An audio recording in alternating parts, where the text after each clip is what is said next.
I'm Alex, Head of Growth here at Duel, and today I'm joined by Jack. Awesome. Thanks, Alex. Excited to be here today. So, yeah, I'm Jaclyn, and I am the general manager for Duel in North America. Prior to Duel, I spent a bunch of years with Lululemon, growing the brand through grassroots approaches to community, creating connections and relationships with customers and ambassadors on the ground to see success that way. Awesome. So today I know that the two of us are getting the chance to chat about brand advocacy, understanding it a little bit more, the value of it for a brand, and also potentially ways in which it manifests itself. But I'd love to really know kind of why it's such an important topic at the moment. What are the reasons that really the two of us are having this chat today? What's brought this about? Yeah, definitely. I think one of the things that anybody who is in the brand space right now can relate to is that customer acquisition costs are actually rising. It's actually no joke that they're 3xing on previous years. And brands are finding it incredibly difficult to tap into existing areas that they're used to in order to grow their brands. And brand advocacy, which we'll define in more detail in a moment, is the act of getting your brand story co-told by those who love you the most.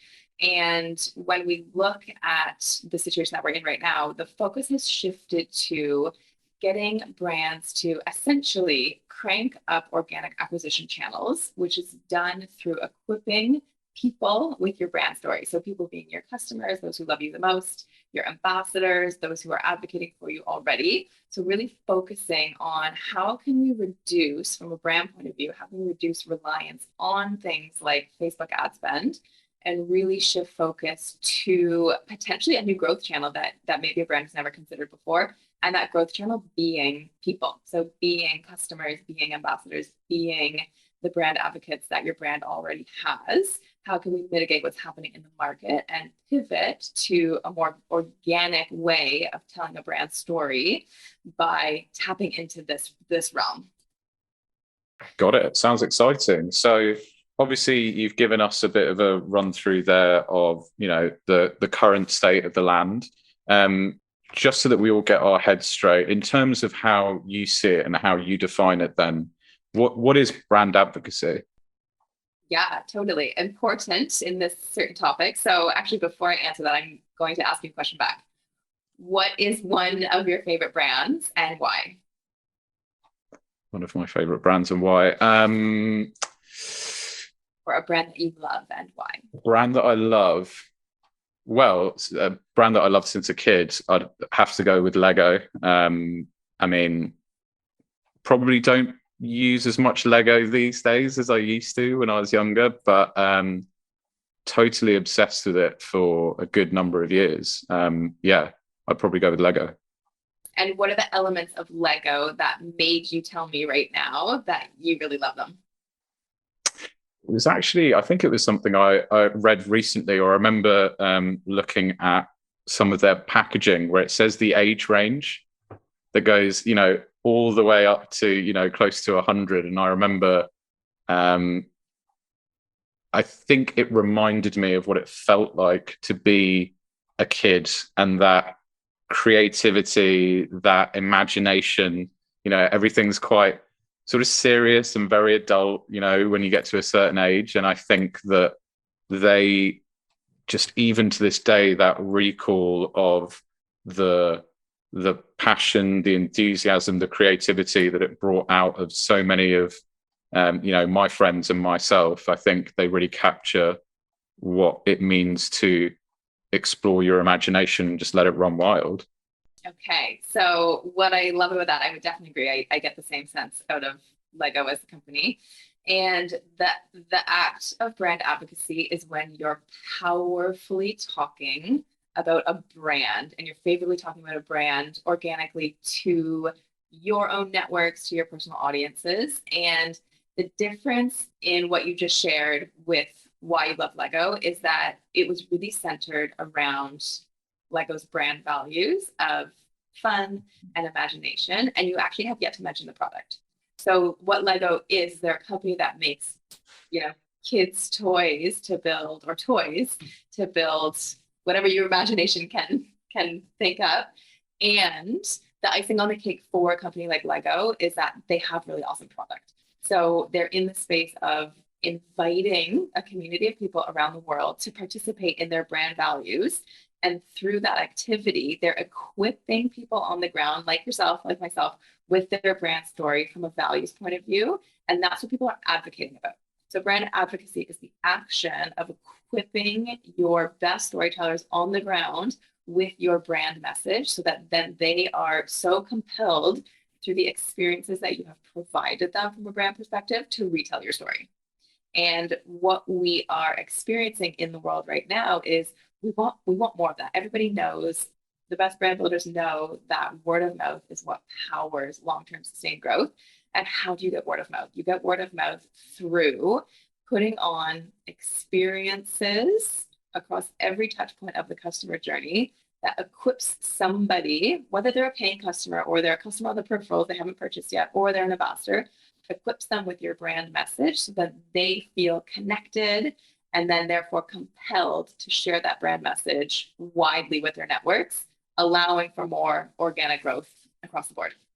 So in that example, then, even that what feels like a pretty insignificant or small touch point of writing the age range, for example, for that particular Lego product, actually just that subtle nod to it's for kids of all ages, you know, that for them was a touch point that they identified where they could surface their brand values in an authentic way that's going to kind of put a smile on people's faces. Absolutely, because they're encouraging people to believe in their mission and their vision and participate with it that way. They're not going out there and saying, you know, buy our product, build the best castle you can. It's like, where can your imagination take you? And that is so powerful because the brand is allowing for creativity and for connection and for support to such a large audience. The way that some people are able to then express their creativity is through Lego. But that's not the purpose. The purpose is to equip somebody with this connection and feeling to something so they feel like they're part of something bigger. A caveat of brand advocacy is that communities form, and communities are a really great space where you can find a lot of advocacy coming from. So a community in the brand sense is a community in the general sense is a place where people want to feel a connection or a belonging to something. That is your traditional definition of what a community is. We are seeing brand communities come out in every direction right now. And the most successful brand communities are those that have been built around an already existing passion point, or they're tapping into a passion point. So Lego is a fantastic example. Lego didn't necessarily build the toy industry, but they built a product around the idea of imagination and toys. Harley Davidson is another really good example. Harley Davidson didn't create the motorcycle industry, but they built a brand around the lifestyle of motorbiking and travel and experiences. Lululemon didn't build the yoga community or the yoga and fitness community, but they built a product around an already existing passion point. And all three of those brands have been able to tap into the communities that exist within those passion points, build a bigger community for them, equip them with their brand message, and they all happen to have product. They all happen to have these amazing products that are the icing on the cake. But all of these guys in these communities are advocates for the brand because they are participating in the brand's activities and the experiences across every point of the customer journey, but really specifically from a post-purchase perspective, that they feel more connected to the brand, has nothing to do with the purchase cycle or has nothing to do with purchasing.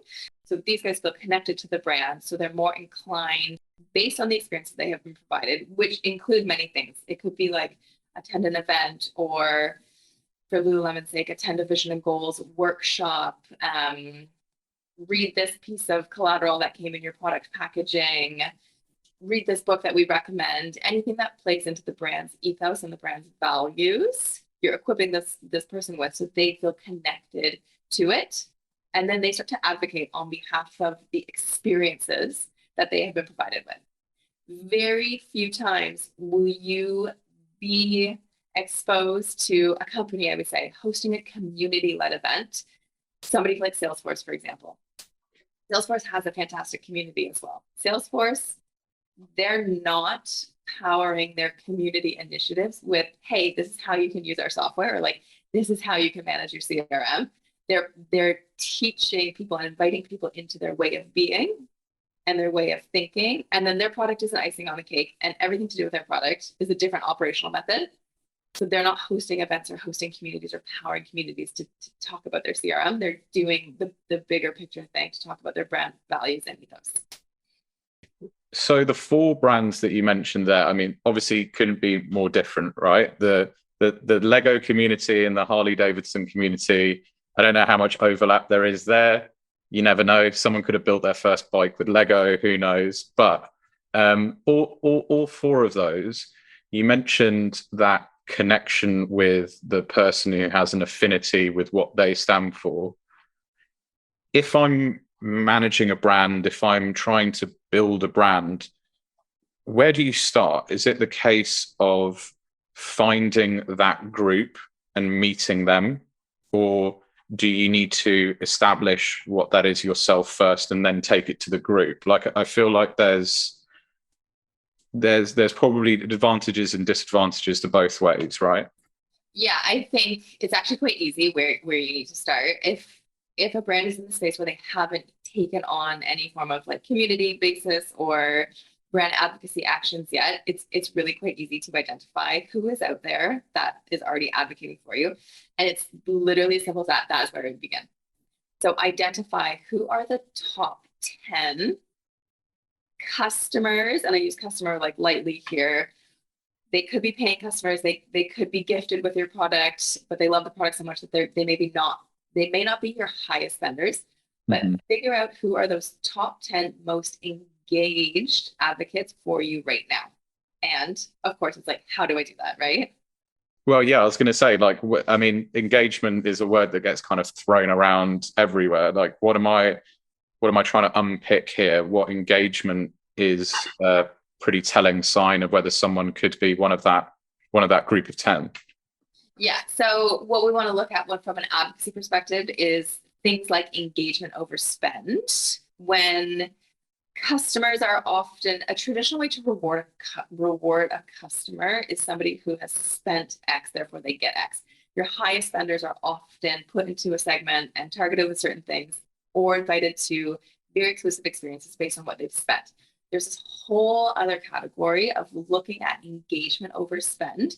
So what we want to do from an advocating perspective is see who's already advocating on your behalf, and what that entails more specifically is who has left the most reviews on your website, who has tagged you the most on social media, who is creating TikTok stories about you and doing unboxing videos that you didn't even know existed because you're actually not on TikTok, who is getting their referral link redeemed the most.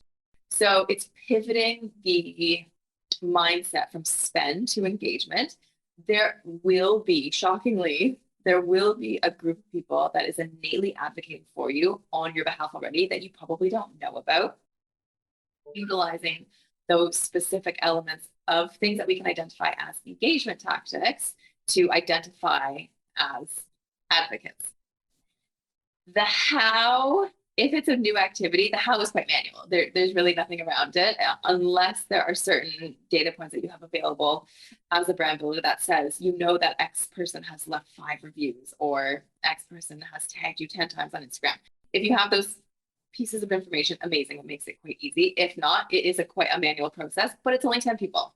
So start with your first 10, identify these first 10 amazing advocates, and then do something for them. So either as simple as this, reach out to them. Like, when is the last time we've called customers, or who's in the habit of calling customers these days to ask them for their direct feedback or thank them for the advocating that they're already doing for you?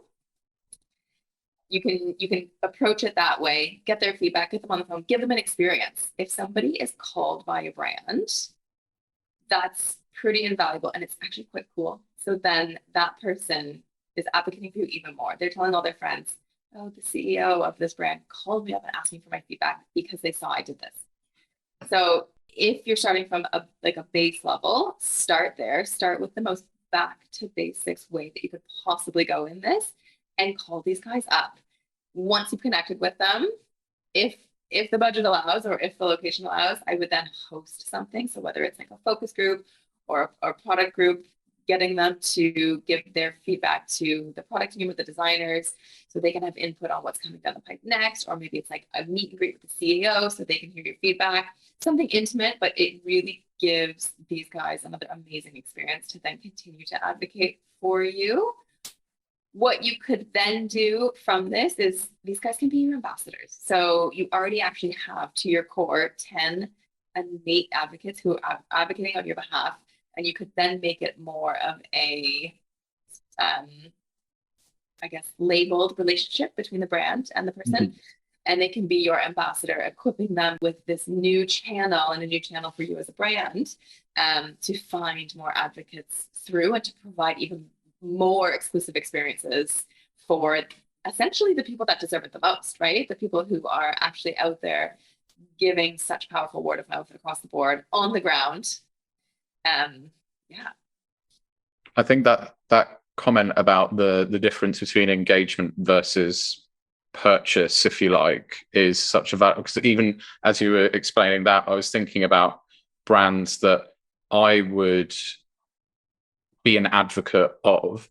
You know, there's a few that I really love. Some of them I have directly purchased from, perhaps, and some of them I haven't. And some of the ones that I haven't, I would still really champion to as many people. The difference between my activity doing that to a group of 5 or 10 friends, or, you know, like you mentioned, uploading something onto social without even really realizing it, or seeing it as a formal relationship with the brand, the return that would give them must massively exceed, say, one person making one purchase ever. Even if I've never made a purchase, for example, the impact for that brand on telling 5, 10, 20 people who could all go and make a purchase is totally different to just one person who might purchase once and then never speak of a brand or never make another purchase again. I've never really kind of thought about it in that way before. Yeah. Your top spenders could be your most quiet people, and your most super fans could be not your top spenders, but the loudest. So you mentioned the kind of shift then from advocates into ambassadors, and saying that it was something that was a bit more labeled. I think you put it, you know, something that has a bit more, I guess, significance in a way. I mean, how would you yourself like describe the difference then between an advocate and an ambassador? Yeah, so I wouldn't necessarily say more significance, because I think advocates are crucial to a brand.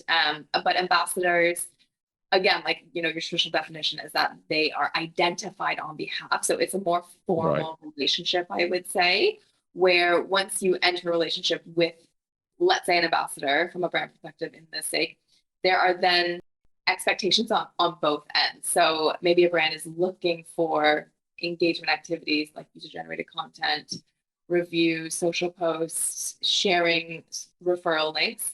And as an incentive and a thank you, the ambassador is given access to rewards, things like perhaps early access to new products, commission from referral links or affiliate sales, access to exclusive experiences, like sitting in on a design meeting, like meeting the CEO, like having a feedback session.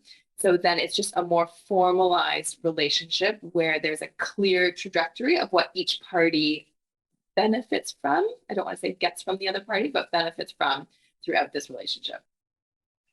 That, I think the way you sort of described it, and I actually corrected me there, it's not to do with significance, it's just to do more with sort of not formality in a kind of stuffy way, but actually a recognition, a certain kind of status, which then you can choose to invest in the ways that you described.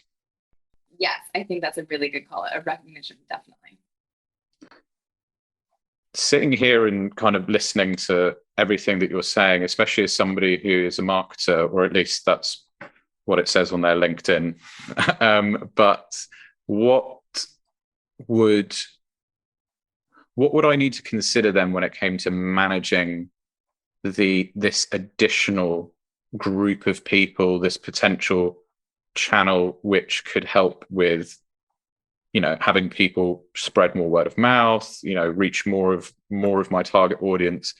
You mentioned a whole bunch of things that's going on right at the very top of our chat, and it feels like this is another thing for me to sort of think about and need to invest in and spend time in.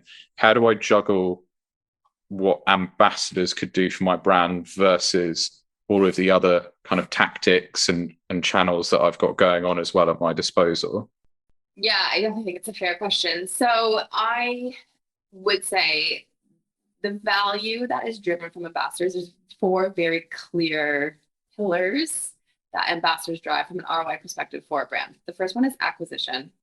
Second one is retention. The third one is understanding of customers. And the fourth one is loyalty. So to break them down even further, if an ambassador is posting on their social channels to their audiences and leaving positive reviews on product display pages or on anywhere on the internet, the ability for the brand to acquire more customers through that activity is quite large, because somebody else, it's not an ad, somebody else is talking favorably about a product. So people are able to relate to it more. The retention comes in for the actual ambassador themselves. An ambassador, in my perspective, in what we're talking about, should be somebody that has an innate love for the brand to begin with. They're not somebody that you've paid to say they have an innate love for the brand. Right. They genuinely have an innate love. They've started as a customer. So then the retention aspects comes from that person. So you're retaining that ambassador as a ongoing customer. Understanding the customer. This is through things like data collection, product feedback, market research. There are many, many agencies out there that specialize in market research. And if you actually went to those that loved you the most and asked them a few really specific questions, the amount of valuable information that you can get from this group is invaluable to the brand. And you get to understand what they are looking for. And at the same time, they feel, as an ambassador that's being asked a question by a brand, more invested in the direction because they've actually had input, right? And if they've been listened to, they're like, awesome, which plays into the last point of loyalty. So their brand loyalty throughout all these experiences that they have been given. They've been given a referral link. They've been given a product feedback survey. They've been invited to an event. They've met the CEO. Their loyalty is there. So those are the 4 elements that an ambassador supports from a marketing perspective. And what I would recommend in this case is, it's not a free activity. It's not like, you can identify ambassadors and you don't have to put any capital behind them and they're just going to tell your story. But knowing that these other channels are becoming a little bit harder to turn a result through a more specific budget, how can the activities be split? So how can somebody like you as a marketer split their focus between really tactical paid acquisition channels where you can literally measure everything that has come your way, at the same time focus a bit more energy into these organic acquisition channels that will deliver long-term sustained growth, but that you can't measure 100% of their activity, which I appreciate. Even what you just gave me, I appreciate is an annoying tactic for marketers when somebody's asking, what's the ROI on the campaign you just ran? And you're like, well, the brand loyalty is really strong. And there are different elements of community-led activities, which would be an ambassador program and an advocacy program. There are metrics that you can pull from that. So it depends. Depends where you are from a business perspective, but it could be, you've identified 50 ambassadors in a particular niche market, and therefore sales or hits or engagement in that particular market went up over the course of a quarter. So you are able to attribute success or business metrics and results to specific community-led tactics. And I still hear that like it's another thing on your to-do list, and the thing on your to-do list could mitigate the other experiences that are happening right now, such as increased acquisition costs, while supporting long-term growth. And the hope is that in, a small amount of time, through a really awesome snowball effect, ambassadors go from 10 to 50 to 1,000, and therefore the emphasis is on that channel. And you're really powering that channel as a growth trajectory and a growth space, rather than focusing on the channels that we're so used to focusing on right now. So much of what you were saying just there as well, I think whilst it does feel like a refocus, and I mean, of course, if this is something that you're investing in, then clearly it needs to take some degree of attention away from somewhere else. But actually, it feels like I'm not dropping any of the other channels. What I'm actually doing is using them more effectively. So if, for example, I am an ambassador for a particular brand, by your logic, the content that I'm producing, the reach that I'm having, that actually is reach that I'm less reliant on my paid social campaign to achieve for me. Or that is content that I'm less reliant on having to create in-house or with an agency or whatever it might be. And that's also content then that is arguably going to be something that is more closely affiliated with the audience, because it is literally from the audience themselves. So it is going to be somebody authentically using a product rather than, a stock photo or a airbrushed model or, that kind of thing. It comes from the community and then shared with the rest of your potential community, your audience, I guess you could call it. So I can definitely start to see ways now in which, rather than replacing a channel or rather than adding it on as an additional channel, it feels like all it does is make the effectiveness of those channels even greater. 100%. Yeah. I would say that the ability for an advocacy program or for a ambassador program or just advocates and ambassadors across the board, they allow internal organizations to work more cross-functionally because of everything you just said. So these advocates and ambassadors are advocating on so many different existing channels. And the beauty of being able to identify this group of people and then formalize it is, from a brand perspective, you can then start to engineer what this looks like, the results or the asks that you may have of the specific group to then support overarching business goals and objectives while never losing sight of brand values. So Lego, if we keep Lego in mind, Lego's values around, imagination and play and fun. Lego can identify ambassadors that play into what they're trying to bring to life from a values perspective that also supports in achieving business goals and objectives. So you can engineer the asks of your ambassadors to be direct to specific channels. Say, for example, you're looking to grow brand awareness in a new market, and based on experience, the best brand awareness tool that you have is Instagram. So you can engineer your asks around, I would love ambassadors to post their newest creation or how Lego makes them feel on Instagram and tag the brand. And if they're targeting a very specific niche market, then the ability for advocacy to get engineered in that particular market is easily controlled by the brand. It is still providing ambassadors an awesome experience, also supporting the business's objectives and initiatives, and it's supporting cross-functional teams within to hit their overarching goals as well. You saw me kind of half roll my eyes earlier when we were talking about ROI and trying to measure the impact of this, right? So make my life a little bit easier here. I want to take this concept, this idea, this potential shift in strategy, or rather this refocus on a group of people that we should be investing more into, right? Because they're our biggest fans.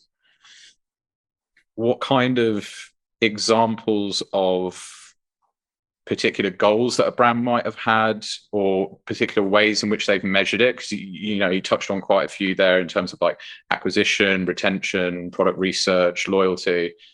Are there any examples that I could then say take to my founder of a brand and say, this is what these guys focused on, this is how they did it, and this was the return that it got them? Yeah, I think to use a really specific example, we worked with Monica Vinader, a jewelry brand, who had a very specific business goal of growing brand awareness in the US market. So therefore, they built an ambassador program that was centered around recruiting US ambassadors who were innately aligned with the brand. They were customers first, so they already owned and wore the product, and they had brand affinity. They loved the brand, as well as having a nice social aesthetic. So the Monica Vinader program allowed ambassadors to engage with the brand, and the result was that Monica Vinader is gifting them with gifts, and they're posting them on their social channels. The impact of that is significant. So the cost is the gifting at cost and at margins, and the impact on it would be on the reach. And similar to any massive campaign, there's a cost to hire, let's say, a macro influencer. There's a cost to send them out. There's a cost to do all the production, and the engagement of that is their one audience. But if you mimic what Monica Vinader has done, getting multiple thousands of ambassadors on the ground to post the product that they have just been gifted, that they've chosen, that they love, to their own audiences with a small scale following in comparison to any of these macros we're talking about, it's more real. The engagement is significant, and the results from a brand perspective are amazing. And the specific measurable is reach. Brand awareness, it's a brand-led activity, and it's hard to specifically measure every single element of it. But you can begin to look at what was the ask, and then where are the results that I can pull from the channel that the ask was tailored to. And to your point, then, what I'm doing is I'm essentially comparing how much I might have needed to spend on that particular channel in order to achieve the similar results. Absolutely. They might be the only results that, are the ones that are the most straightforward to measure and track and things like that. But even just comparing those, I'm able to see where I get a greater return on my investment, whether it be gifting this larger group of people or investing it in one person or one channel that has a particular conversion rate, for example. Yeah, you've got it. So if I'm looking to prove the return on investment for brand advocacy, what are 3-4 of your top ways that you'd suggest that you can go about doing that as a brand builder? Yeah, definitely. Would caveat with figure out first, what are your business objectives and how can advocacy support in achieving that? And those elements of ROI could be things such as redemption on referral links or affiliate codes, the number of quality pieces of user-generated content that you can repurpose in brand campaigns, on social channels, in newsletters, and then specifically the third one would be the ROI on reach.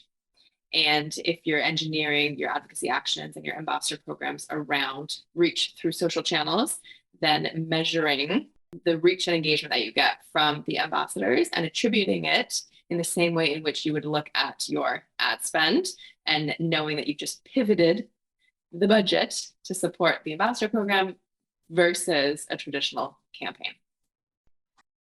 Awesome, Jack. Thank you so much for your time. It's been awesome, A, to talk more about Lego, but B, to learn a lot of the insights that you've had, especially from your experiences at Lululemon. So really appreciate it. And I'm sure we'll have another one of these sessions soon.